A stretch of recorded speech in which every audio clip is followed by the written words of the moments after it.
Hello then gang, welcome back. Day 9, player 17. It's very confusing, but another player goes on the list. And this player is a man that really, he's one of these players that's understated. You know, for those that watch a series, you won't necessarily see the best bits of this player. He has got a highlight, which I will show you, a goal he scored against a big rival at one point, and I'm sort of delaying it here, despite the fact there's not a highlights package. So let me tell you, the man is Miguel Borba. That's right, 2015, Parma Drama was the series. And as I mentioned then, he's the sort of player that he doesn't make a highlights package. He doesn't make a good highlights package. But I remember so many times, and there's a comment actually left by someone that said the amount of times that I would say, oh, and there's Borba making an interception. That's the kind of player he was. Like, think Javier Mascherano, that sort of player, and his pomp. That kind of guy that would always be nipping in. He was a little terrier in the centre, played as that defensive midfielder and win the ball back so many times. If you watch the Parma series, you'll know throughout that series we go on a crazy unbeaten run, and it would never ever have been possible without a player such as him. He could pass the ball, he could win the ball, he was athletic, his mentals were superb. You see on screen, hopefully I've put his attributes up there, you can see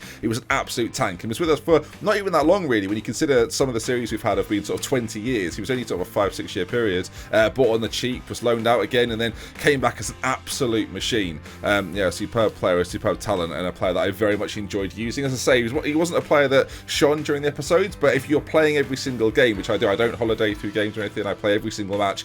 He's the sort of player you notice, and you come to notice more and more the more you watch him. So Miguel Borba deserves his place on the list, and I'm going to reveal now a few players that aren't on the list that have missed out. Actually, really, I'm going to name one player that's missed out that potentially could be on the list, and people will think should be on the list.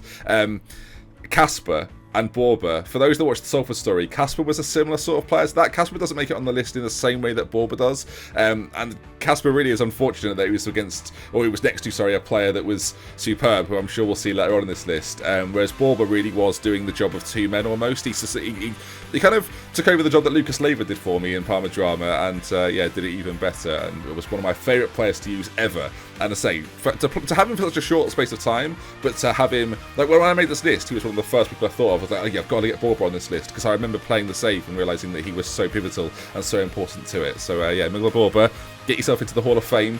Congratulations. Number 17, is it? I mean, not too bad. Again, if you're enjoying the series, do drop a like on it. If you want to see some more, make sure you subscribe to the channel. I'll be with you tomorrow for more. 8 AM tomorrow. This is a little bit later at the weekends, because, you know, you've had a line. You've had a tough night. Okay, we love with care. We're going to see you next time. Goodbye, gang.